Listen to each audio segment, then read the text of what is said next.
নমস্কার বন্ধুরা, আমি রাখি আমার নতুন আরও একটি ব্লগে আপনাদের সবাইকে স্বাগত জানিয়ে আজকের ব্লগটি শুরু করলাম। কেমন আছেন আপনারা সবাই? আশা করছি ভালো আছেন, আর আমরাও ভালো রয়েছি। এখন বাজে সকাল 10টা, আপনাদেরকে সাথে নিয়েই ব্লগটা শুরু করলাম। বিবেক আর বিবেকের বাবা দুজনেই বেরিয়ে পড়েছে, আর সকালবেলায় কোনো নাস্তার ঝামেলা আজকে রাখিনি। কালকে এই যে মা পিঠে করে দিয়েছিল, সেটাই আজকে সকালবেলা জলখাবারে এটাই খাওয়া হয়েছে। ওরা তো খেয়ে দিয়ে বেরিয়ে পড়েছে, আর আমি ভাবলাম এরপরে আমিও খাবারটা খেয়ে নিই। কাল রাতে খিচুড়ি করেছিলাম, তারই কিছুটা ছিল, সেটাই একটু গরম করে নিলাম। আর এই যে পিঠেটা নিয়েছি, এটা দিয়েই আমি আর কি নাস্তাটা করে ফেলবো। এত ঠান্ডা পড়েছে, খাবার দাবার কিছুই করতে ইচ্ছে হচ্ছে না, আর কাজ বাজ তো একদমই করতে ইচ্ছে হচ্ছে না। সকালবেলায় ঘুম থেকে উঠে দেখছি প্রচুর কুয়াশা, আজকেও রোদ ওঠেনি। আর এই প্রায় 3-4 দিন ধরেই এইদিকে আর একদমই রোদ উঠছে না। কুয়াশায় একদম চারিদিক ঢেকে রয়েছে, আর এই অবস্থাতে একদমই কাজবাজ করার ইচ্ছে নেই। সকালবেলায় টুকটাক কাজকর্ম করেছি, নাস্তাও সেভাবে বানাইনি। আর এই যে খেয়ে দিয়ে যে কটা বাসন বেরিয়েছে, এই কটা একটু ধুয়ে নেব। এই মুহূর্তে আপনারা যারা আমার ভিডিওটি দেখছেন, প্লিজ একটি লাইক করে দেবেন। আর আমার ভিডিওর কোনো অংশ যদি আপনাদের ভালো লেগে যায়, কমেন্ট করে জানাতে ভুলবেন না। আর এই ধরনের ভিডিও যদি আপনারা আরও দেখতে চান, চাইলে আমার চ্যানেলটিকে সাবস্ক্রাইব করেও রাখতে পারেন। কাজটি যারা অলরেডি করে রেখেছেন তাদের অসংখ্য ধন্যবাদ। আমার গতকালকের ভিডিওতে একটা বোন বাংলাদেশ থেকে আমাকে কমেন্ট করেছে যে দিদিভাই, আমি তোমার ভিডিও দেখি আর কমেন্ট করি, তুমি আমার কমেন্টের রিপ্লাই দাও না। তো আমি তো প্রত্যেক দিনই আর কি যে আমাকে কমেন্ট করে, আমি সব সময় চেষ্টা করি তাদের কমেন্টের রিপ্লাই দেওয়া। তো আমার মনে হয় আমি তোমার কমেন্টেরও রিপ্লাই দিয়েছি, একটু ভালো করে দেখলে হয়তো তুমি বুঝতে পারবে। এর আগের দিন ভিডিওতে যে কমেন্টটা তুমি করেছিলে তার রিপ্লাইটা কিন্তু আমি দিয়েছি। আর তুমি যদি রিপ্লাইটা পেয়ে থাকো তাহলে আমাকে কমেন্ট করে জানাবে, তাহলে আমার বুঝতে সুবিধে হবে যে তুমি কমেন্টটা পেয়েছো কি পাওনি। প্রত্যেক দিনই আমার ভিডিওতে দিদি বোনেরা, আমার বন্ধুরা যারা যারা আমার ভিডিও দেখেন, তারা কিন্তু বেশ সুন্দর সুন্দর কমেন্ট করে, আর এই বিষয়টা কিন্তু আমার বেশ ভালো লাগে।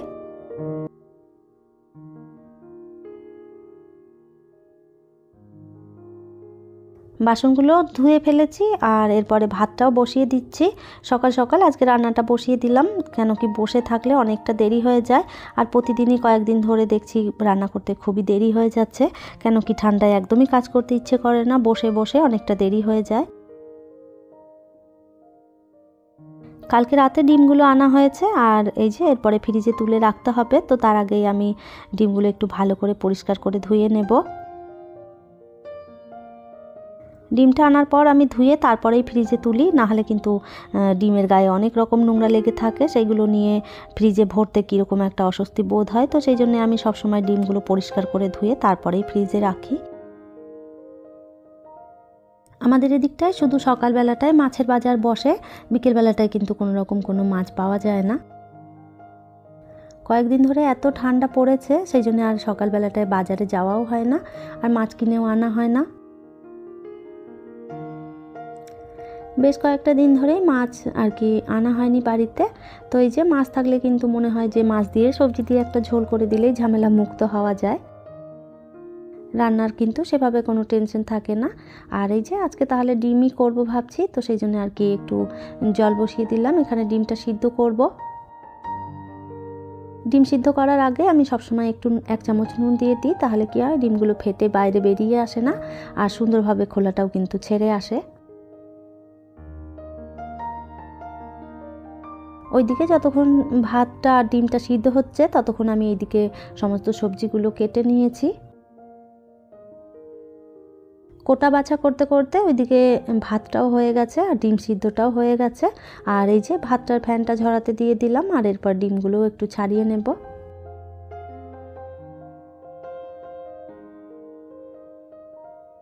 আজ আর কি তরকারি রান্না করব কিছুই বুঝতে পারছিলাম না, তো সেই জন্য ভাবলাম ডিম দিয়ে বেগুন আলু দিয়ে একটা তরকারি করে দেব, এবেলাতেও হয়ে যাবে, আর আবার রাতে যেইটুকুনি থাকবে ওটা দিয়ে আমাদের রাতেও হয়ে যাবে। এখন যেহেতু ঠান্ডা পড়েছে, তো সেই জন্য রাতে ঝামেলাটা আর করতে চাইছি না। কোনো রকম দুপুরবেলায় রান্নাটা করে নিই, তারপরে রাত্রেবেলায় একটু খাওয়ার আগে গরম করে নিলেই হয়ে যায়। আর রাত্রেবেলায় শুধু কটা মাত্র রুটিই করব, আর কোনো রকম কোনো রান্নাবান্না করব না। আর এই যে ডিম দিয়ে রুটি খেতে একটু অসুবিধেই হয়, তো যাই হোক মোটামুটি একটা দিন চালিয়ে নেব, অসুবিধে কিছু হবে না। খাবার নিয়ে আমার হাজব্যান্ড কখনো কোনো রকম কোনো ঝামেলা করে না, ওকে যেটাই দেওয়া হয় ও চুপচাপ সেই খাবারটাই খেয়ে নেয়। মোটামুটি সিদ্ধ হলে আর নুন ঝাল ঠিকঠাক থাকলেই হলো। অনেকেই আছে এবেলার তরকারি ও বেলায় খেতে চায় না, আমার বাবা ছিল ওরকম। আমার বাবা কিন্তু ওইভাবেই আর কি সবসময় গরম গরম খাবারই খেতে পছন্দ করতো, এই বেলার খাবার কিন্তু ও বেলায় একদমই খেতে চাইতো না। তবে আমার হাজব্যান্ডের কিন্তু এই গুণগুলো নেই, ও কিন্তু যখন যেটা ওর সামনে দেওয়া হয় ও কিন্তু তখন সেই জিনিসটাই খেয়ে নেয়, কোনো রকম কোনো ঝামেলা ছাড়াই। সবসময় রান্নাবান্না করতে কারই বা ভালো লাগে বলুন, মাঝে মধ্যে যদি একটু গরম করে এবেলাটা ও বেলায় খাওয়া যায় তাহলে কিন্তু বিষয়টা বেশ ভালোই হয়।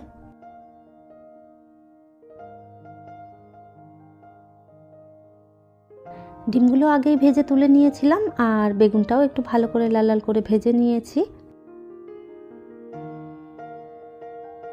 আর এরপর এই যে একটু তেল দিয়ে এর মধ্যে কালো জিরে দিয়ে দিয়েছি, আর ওর মধ্যে কেটে রাখা পেঁয়াজটাও দিয়ে দিলাম।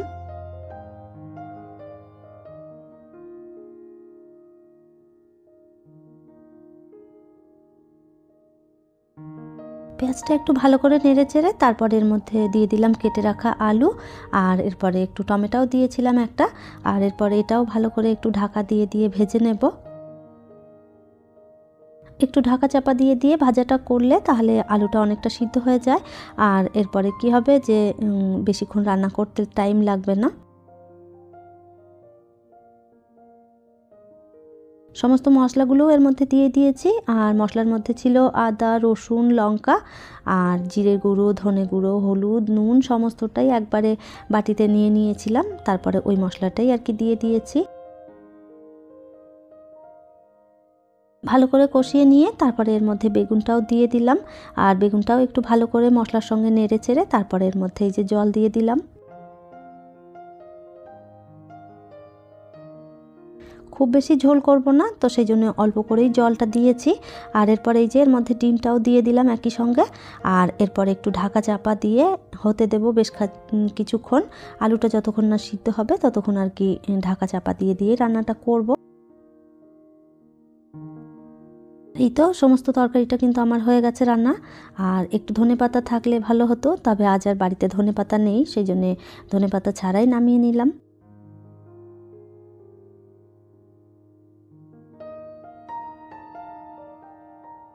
আর এই তো সিমটা ভাজা করে নিলেই আজকের রান্না এখানেই আমার কমপ্লিট হয়ে যাবে। তো তেলের মধ্যে কালো জিরে আর কাঁচা লঙ্কা দিয়ে দিয়েছি। সিমটাকে একদম ঝিরিঝিরি করে কুচিয়ে নিয়েছিলাম, আর এই যে তেলের মধ্যে সিমটা দিয়ে একটু নেড়ে চেড়ে আর এর মধ্যে দিয়ে দিলাম হলুদ আর পরিমাণ মতো নুন দিয়ে দিলাম, আর এরপরে একটু সামান্য জল দেব, জল দিয়ে তারপরে ঢাকাটা চাপা দিয়ে দেব। আর এই তো সিমটা এদিকে পুরো সিদ্ধ হয়ে গেছে, এরপর খুন্তি দিয়ে একটু নাড়িয়ে চাড়িয়ে একদম কাদা কাদা করে দেব, তাহলে কি হবে যে সিমটা একদম মিশে যাবে। আর এইভাবে শিম ভাজা করলে কিন্তু খেতে ভীষণই ভালো লাগে, আপনারা যদি চান একবার করে দেখতে পারেন। আমার কিন্তু এই রান্নাটা খুবই পছন্দের, আর এই রান্নাটাতে ঝালের পরিমাণটা একটু বেশি দিতে হবে, আর তাহলেই কিন্তু খেতে বেশ ভালো হবে। আর এই যে আপনারা হয়তো ভাবছেন রান্না করেই খেতে বসে পড়লো, সেরকমটা কিন্তু নয়। অনেকটা সময় কেটেছে, স্নান করেছি, রান্নাঘর ক্লিন করেছি, বিবেককেও স্নান করিয়েছি, পুজো দিয়েছি, তারপরে এই যে খেতে বসলাম এখন। আর সকালবেলায় আমার হাজব্যান্ড স্নান করে পুজোটা করে তারপরেই বেরিয়েছিল, আর ওই জন্যেই আমি স্নান করে শুধুমাত্র একটু ধূপ দেখিয়ে দিয়েছি। খাওয়া দাওয়া সেরে এরপরে ছাদে এসেছি, একদমই রোদ নেই, মনে হচ্ছে এখনও পর্যন্ত কুয়াশায় ঢেকে আছে চারদিক। আর এই যে কাপড়গুলো একটু তুলে নিয়ে যাব, তার আগে ভাবলাম আপনাদের একবার দৃশ্যটা দেখিয়ে দিই কী অবস্থা আমাদের এই দিকের। চারদিকে মেঘলা করে রয়েছে, ধোয়া ধোয়া, একদম মনে হচ্ছে এখনও কুয়াশা পড়ছে, তবে এটা একদম কুয়াশা নাকি আমি তো বলতে পারবো না, তবে দূর থেকে মনে হচ্ছে কুয়াশাই পড়ছে। ভেবেছিলাম ছাদে বেশ কিছুক্ষণ সময় কাটাবো, তবে রোদ নেই, এখানে বসে আর কোনো লাভ নেই, দেখছি ফুরফুর করে ঠান্ডা হাওয়া বইছে। আর তাতে মনে হচ্ছে আরও বেশি ঠান্ডা লাগছে, শীত করছে। ভাবছি যে তাড়াতাড়ি কাপড়গুলো নিয়ে ঘরে যেতে পারলেই বাঁচি।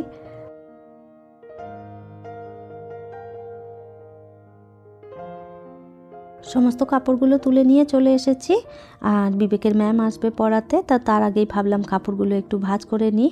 এসে যদি দেখে এরকম ছড়ানো ছিটানো হয়ে রয়েছে তাহলে বিষয়টা একটু কেমন লাগবে। মানুষজন বাড়িতে এলে যদি ঘর দুয়ার ছড়ানো ছিটানো থাকে তাহলে কিন্তু জিনিসটা একদমই ভালো লাগে না।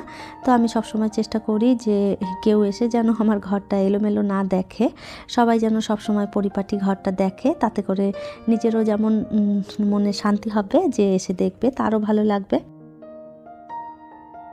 আর এই তো আপনাদের সঙ্গে গল্প করতে করতে সমস্ত কাপড় চোপড়গুলোও আমি ভাঁজ করে নিয়েছি। আর এরপরে যে যার জায়গা মতন যার যার জিনিস সেখানে রেখে দেবো। আর আপনাদের থেকেও আজকের মতন বিদায় নেব। তাহলে চলুন, আমার আজকের ভিডিওটা এই পর্যন্তই। ফিরবো নতুন ব্লগ নিয়ে। ততক্ষণের জন্য সবাই ভালো থাকবেন, সুস্থ থাকবেন।